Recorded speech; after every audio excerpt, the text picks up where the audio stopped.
sürsün. Yaklaşık dünya sessiz lazım. Arkası doldu. Öne doğru ilerliyoruz, aşağıya. Caddeye doğru ilerliyoruz. Caddeye doğru ilerliyoruz arkadaşlar. Büfeye doğru, yani metro istasyonuna doğru ilerliyoruz. Süremiz için Çeşme'nin sol tarafından aşağıya doğru gidiyoruz. Sadece burası değil, dikkat edin, bakın. Bugün Siyonist İsrail de Bursa'yı takip ediyor. Hepimizin malumu üzere bugün 10 Aralık Birleşmiş Milletler tarafından ilan edilen Dünya İnsan Hakları Günü. Bir millet Birleşmiş Milletler'in gözü önünde yok edilirken birileri yüzleri kızarmadan, utanmadan insan hakları açıklamaları yapacaklar bugün. Hepimizin malumu Gazze 7 Ekim'den bu yana korkunç bir soykırım yaşıyor.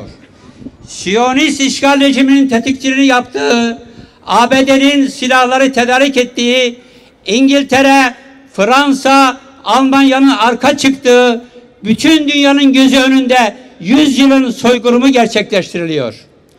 Gazze kelimenin tam anlamıyla kan denizinde boğuluyor. Bugüne kadar 17 binden fazla kardeşimiz şehit edildi. Binlercesi enkaz altında, 7 binden fazla bebek, çocuk öldürüldü. 4 binden fazla kadın şehit edildi. 45 binden fazla yaralımız var. 250 bine yakın bina, yüzlerce cami, onlarca okul, hastane yerle bir edildi. Birleşmiş Milletler'in kontrolündeki binalar bile oraya sığınmış insanlarla birlikte yok ediliyor. Gazze'nin üzerine ölüm yağıyor. Sığınılacak hiçbir yer kalmadı. ABD'nin verdiği dünyanın en yıkıcı silahlarıyla bebekler, çocuklar, kadınlar öldürülüyor. Ortada savaş suçu işleyen bir katil sürüsü var ve kimsenin sesi çıkmıyor. Topluca yok etmek için Gazze'nin elektriğini, suyunu, ilacını, gıdasını kestiler. Vicdanlı insanları susturuyor, Gazze yok oluyor, Gazze ölüyor. Gazze'de ölen sadece masum siviller değil, Gazze'de insanlık ölüyor.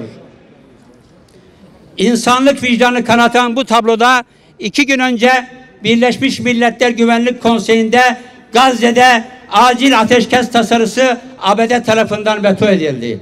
Böylece bir daha tescillendi ki ABD bu soykırımın suç ortağıdır. ABD Başkanı insanlığın aklıyla dalga geçercesine İsrail'in katliam yaptığına dair somut bir belge yok diyor. Katil ABD, Orta Doğu'dan defol! Katil ABD, Orta Doğu'dan defol!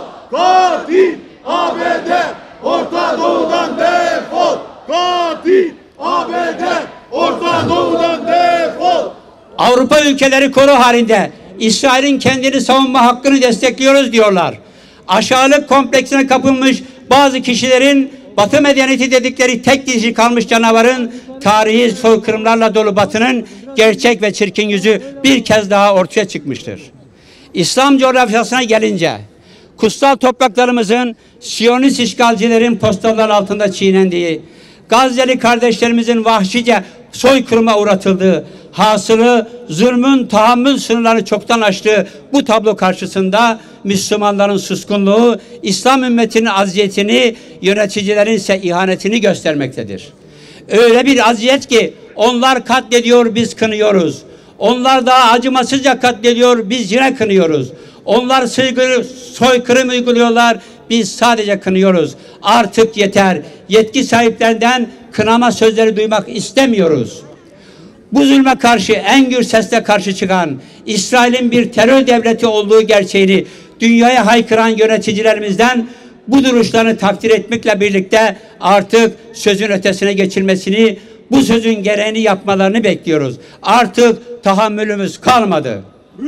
Hala bu ülkede Araplar topraklarını Siyonistlere sattı yalanının peşinde kuklaları sağır, gözleri kör, kalpleri mühürlü olan Siyonist ameleler var. Ben Türk'üm, benim Filistin diye bir davam yok diyecek kadar şuursuzlar var. Bugün Filistin'e göz diken, Gazze'de soykırım yapan Siyonistlerin arz-ı mevcut hedeflerinin içerisinde ülkemiz topraklarında olduğunu bilip umursamayanlar var. Oysa aklı başında herkes biliyor ki Bursa'nın, İstanbul'un savunması Kudüs'ten, Gazze'den başlar. Zulüm bitene kadar meydanları doldurmaya devam edeceğiz. Mazlumlara dua, zalimlere lanet edeceğiz. İsrail'i destekleyen firmaları boykot etmeyi sürdüreceğiz. Gerçekleri insanlara anlatmaya devam edeceğiz. Zulmün olduğu yerde tarafsızlık namussuzluktur diyerek yavruların cesetlerini poşetlerde, bisiklet sepetlerinde, at arabalarında taşıyanlardan, masum çocuklardan, yaşlılardan ve kundaktaki bebeklerden yana duracağız. Bütün dünya insanlık sınavında sınıfta kalsa da bizler hakkı haykırmaya, hakkı tutup ayağa kaldırmaya devam edeceğiz. Müslümanlar topluluğu olarak sana ellerimizi açtık, dualarımızı kabul eyle. Amin. Dualarımızın İsrail'in semalarında inlendiğini bizlere nasip eyle. Amin. İlahi ya Rabbi sana yalvarıyoruz. Bizlere Efendimiz Muhammed Mustafa sallallahu aleyhi ve selleme yakışan bir ümmet olmayı nasip eyle. Amin. Acil bir zamanda İsrail'den intikam al. İlahi ya Rabbi sen intikam alansın. İntikam alanların en hayırlısısın. Şu isimleri yazılı olan evlatlarımızın intikamını al ya Rabbi. Amin. İlahi ya Rabbi.